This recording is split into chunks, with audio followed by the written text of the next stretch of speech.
Hola a todos, estimada audiencia, nos encontramos aquí en una nueva oportunidad en el Rincón de El Informante y tenemos como entrevistada a la reconocida psicoanalista peruana Matilde Ureta de Kaplansky. Matilde, sin duda alguna, el tremendo reconocimiento que tienes en tu campo y en tu área da para muchas definiciones. ¿Cómo te definirías tú para aquellas personas que te están escuchando por primera vez? ¿En términos de ser humano o de profesionales? Ambos. Bueno, soy una mujer mayor, en la tercera edad, soy de primera carrera psicóloga, de segunda carrera soy psicoanalista, perteneciente a la Sociedad Peruana de Psicoanálisis y a la Psicoanálisis Internacional, la IPA, y tengo una maestría en salud mental y ciencias sociales.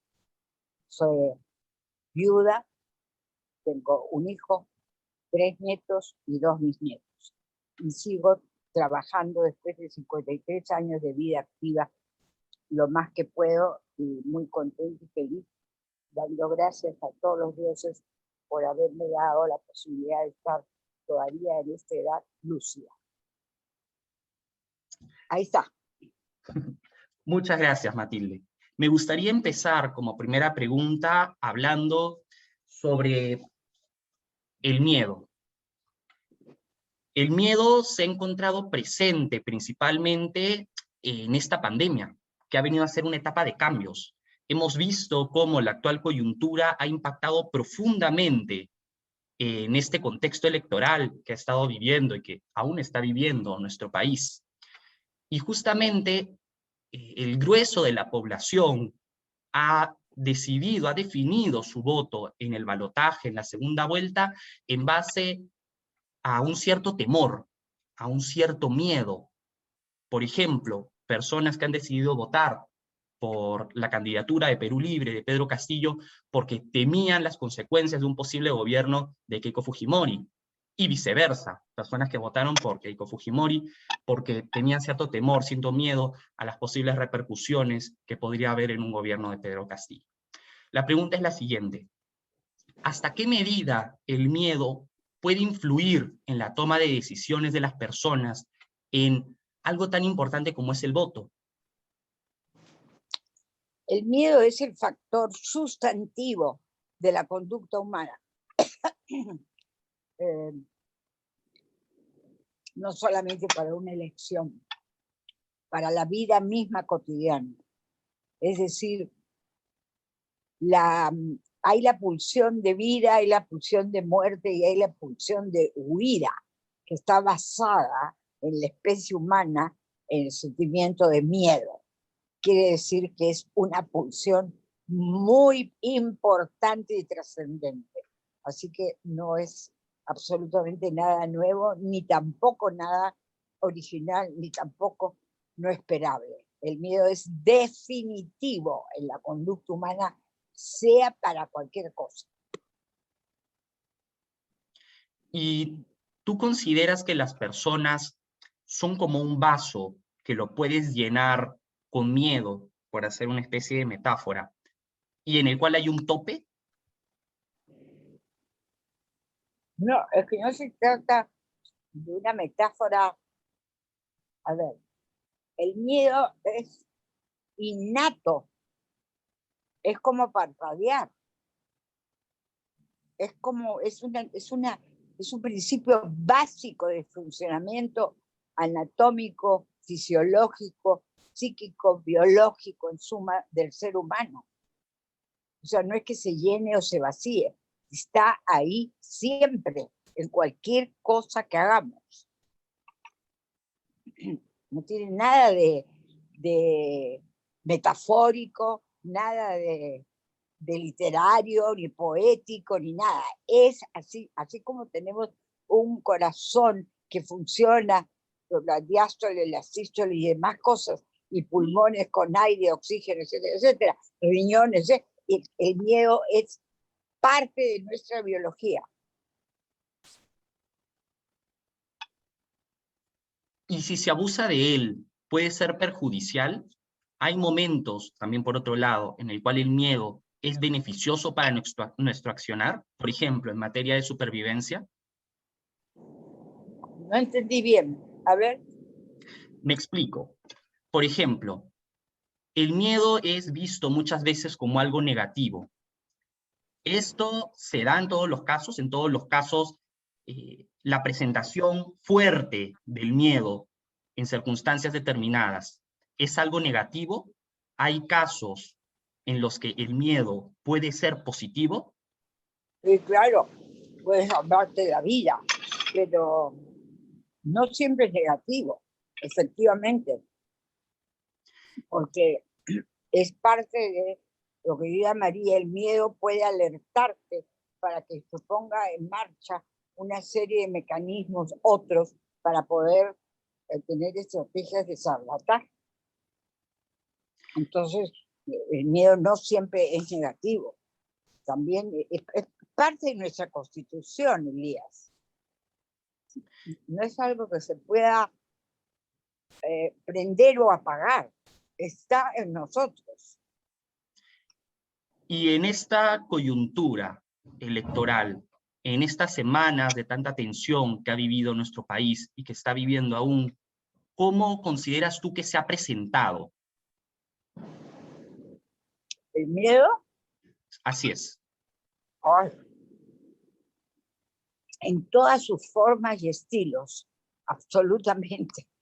Lo que nos ha hecho darnos cuenta es que nosotros estamos viviendo bajo lo que yo llamaría una situación de trauma, una situación de trauma o una situación postraumática de una situación de pandemia que ha sido desoladora y devastadora, y que nuestra conducta está completamente regida por el trauma que tenemos como población. Me imagino que el planeta, pero estoy hablando en este caso del Perú. También hay otro sentimiento que se ha encontrado presente en las personas y también en los discursos. Me gustaría citar a Michael Ignatieff, un reconocido intelectual canadiense, que en su libro Fuegos y cenizas, éxito y fracaso en la política, dice, y cito: "No hay duda de que las campañas negativas funcionan, pero terminan por alejar a la gente de la política, refuerza el abismo entre el pueblo y la clase gobernante, y hace más difícil que los líderes puedan reunir, inspirar y motivar". El odio en este caso ha sido un factor determinante en la definición del voto. ¿Y cómo consideras tú, Matilde, justamente hablando de ya las últimas elecciones también que han vivido los peruanos, cómo crees que el odio juega? O en todo caso, Bueno, ese profundo desagrado. fundamentalmente, ¿no? Lo que primero hemos visto es que no solo somos un país incomunicado geográficamente, que ya lo somos, no solo por las 3 regiones, sino por los Andes y por la selva. Somos geográficamente un país fracturado. Además, y siguiendo a los poetas, un país de todas las sangres. Habría que añadirle a eso para que se entienda mejor, y de todas las culturas. Pero tenemos en este momento una fractura enorme entre, digamos así, dos razas, por llamar, aunque la mayor parte de los peruanos somos mestizos. Hay una tendencia a creer que los menos mestizos son blancos y que los otros son cholos. Yo creo que en el Perú somos el que no tiene de dinga, tiene de mandinga. Así que situaciones puras de escandinavos rubios de ojos azules o negros azules, negros zulúes, no hay. Estamos todos mezcladitos. Entonces creo que lo que hemos notado que es un país fracturado geográfica, étnica y culturalmente, y que eso ha sido fatal. A mí me parece que uno de los grandes errores es no haber considerado que un país que está casi un año y medio en cuarentena y en pandemia tan severa y con tantos muertos y con tanto peligro, hayan habido elecciones generales. Me parece un error grave, grave, porque yo no creo que en ningún momento haya sido un momento propicio para tener elecciones. Y si estamos en esta situación tan difícil, es por eso, porque se ha debido postergar las elecciones por lo menos un año antes de que pudiésemos estar más, comillas, más tranquilos para poder pensar. Nosotros, lo menos que hemos hecho en esta época de pandemia es pensar. Hemos estado paralizados, aterrados, completamente irreflexivos. Entonces, bueno, la conclusión es, somos, digamos así, pedacitos de astillas, pedacitos de arena, pedacitos de piedritas, pedacitos de ripio, esparcidos en un territorio dado. Justamente, Matilde, yo he mencionado el miedo y el odio como dos elementos que se han encontrado presentes en la ciudadanía y que se han encontrado también incluidos como parte de la lista de factores que han influido en la decisión del voto. Sí, pero teniendo en cuenta, Elías, que son dos elementos o dos funciones que son completamente de sus orígenes diversos. El miedo es una parte biológica y el odio es una parte afectiva. Tiene distintas raíces. Entonces, no se les puede poner en el mismo saco. Son cosas distintas. Es como hablar de papas y camotes.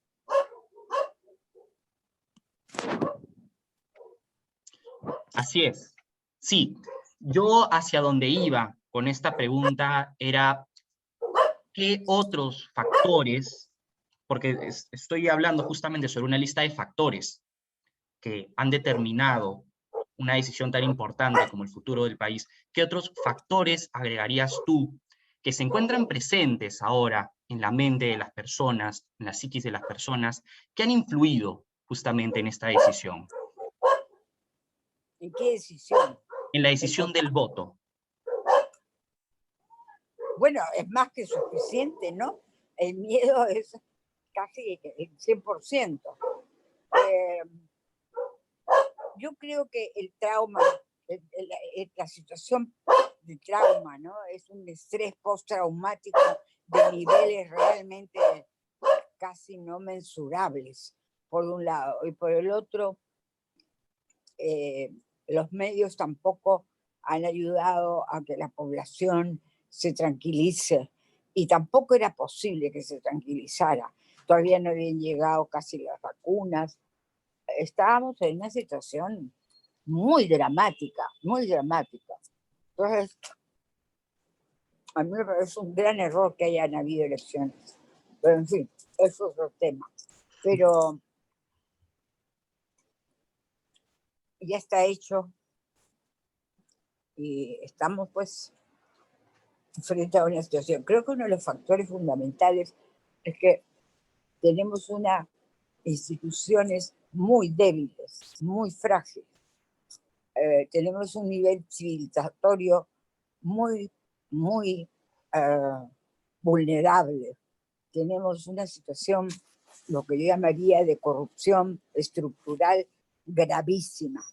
Tenemos una situación, para decirlo de una manera más sociológica, una situación cultural anómica, ¿no?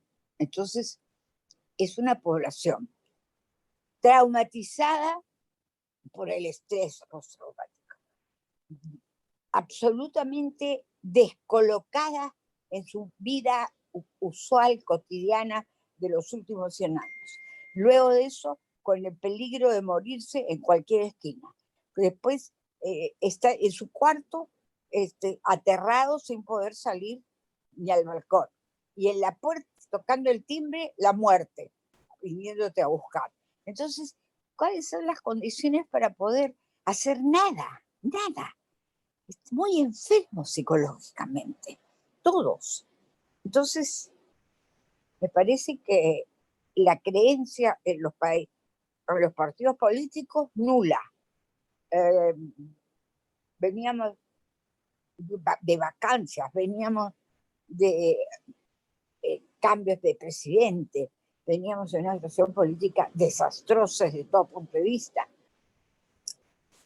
Hay que tener, pues, un grado de motivación, un grado de politización positiva, para llamarlo de algún modo, pero si algo no creemos los peruanos, la mayoría, no sé si los candidatos, pero los que votamos, no somos candidatos, estamos muy pesimistas frente a la carrera política y frente a los políticos y frente... ¿Qué partido político? ¿Qué partido político? Los grandes partidos políticos que han vivido todo el siglo XX, como el APRA o como Acción Popular o la Democracia Cristiana, ¿dónde están? Todos sus líderes muertos, suicidados, en la cárcel, no existen. O sea, ¿quiénes son los políticos?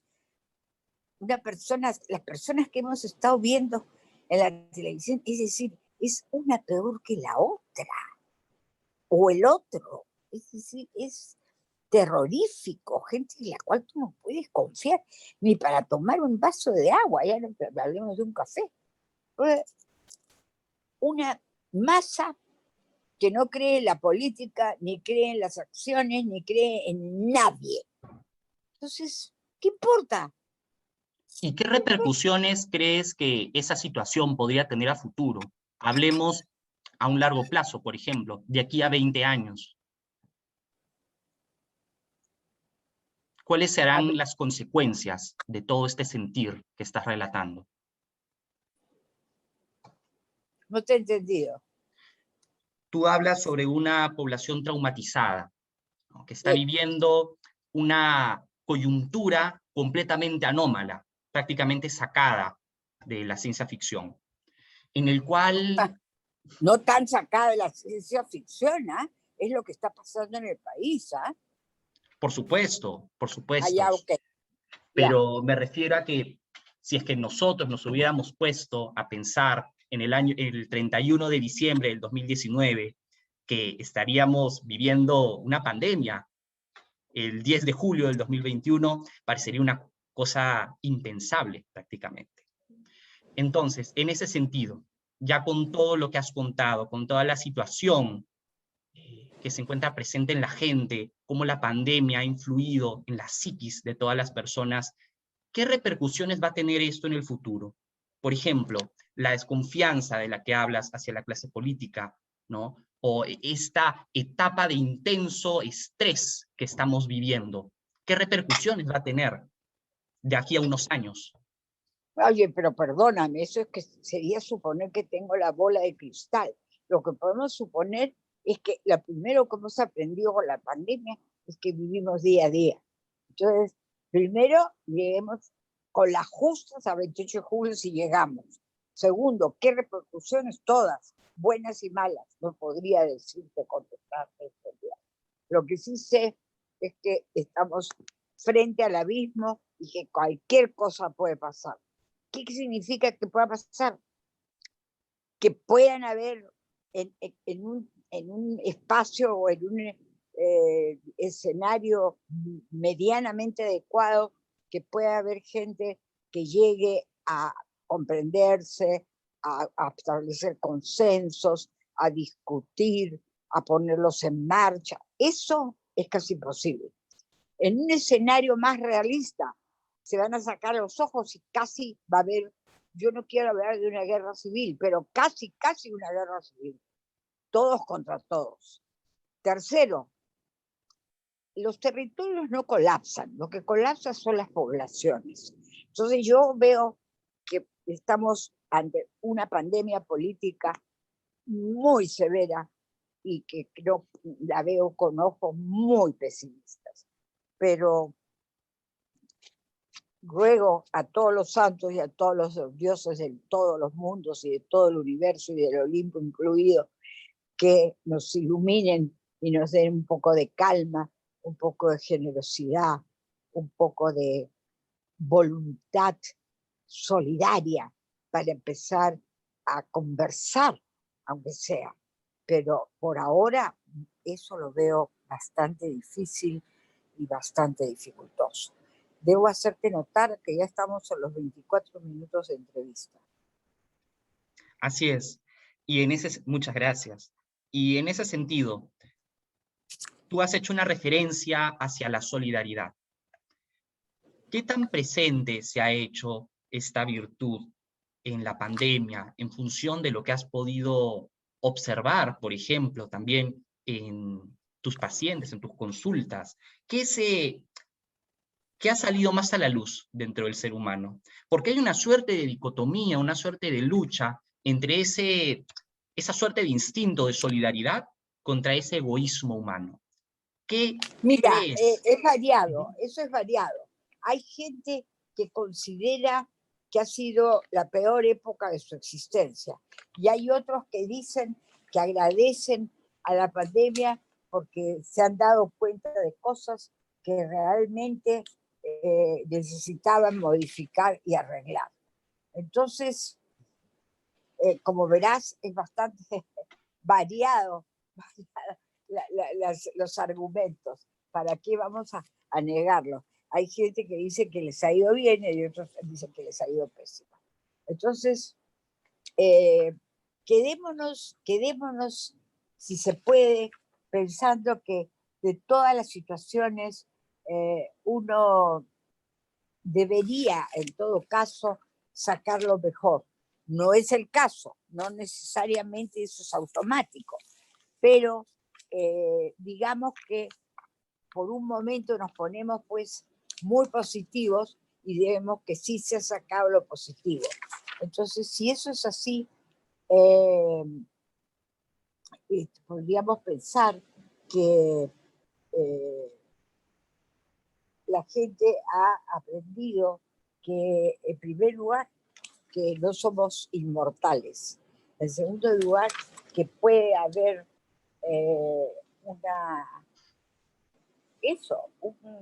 que se cae un meteorito y se acaban los dinosaurios. Y que podemos de la noche a la mañana simplemente cambiar totalmente todo. Y que podemos ser otros. Y eso es lo que creo que en eso estamos. Por eso es que las elecciones, a mi gusto, han sido tan distorsionadas, porque creo que en una situación de tanta incertidumbre psicológica, era muy difícil elegir nada, porque todavía no nos hemos repuesto, ni mucho menos, de la situación de trauma. Así que, pero ahí estamos, pues, ahí estamos. ¿Y qué pasará? ¿Qué no pasará? ¿Qué te puedo decir? Yo soy una persona más bien optimista, creo en la salud, creo en la solidaridad, creo que los seres humanos no todos somos malvados, creo que generalmente cuando empezamos un proyecto tenemos muchas ganas que nos vaya bien y que salir, digamos, con éxito de lo que hacemos y programamos, y espero que lo mejor de nosotros aflore, lo mejor de nosotros se desarrolle y podamos salir de este hoyo tan oscuro, tan doloroso, tan penoso para todos los peruanos, y que por fin podamos todos juntos, abrazados, cantar Somos Libres. Muchas gracias, Elías, por la oportunidad de poder conversar contigo. Espero de esta patria que algún día sea libre, sana, productiva, civilizada y solidaria. De la misma manera, Matilde, muchas gracias por la oportunidad de poder conversar contigo.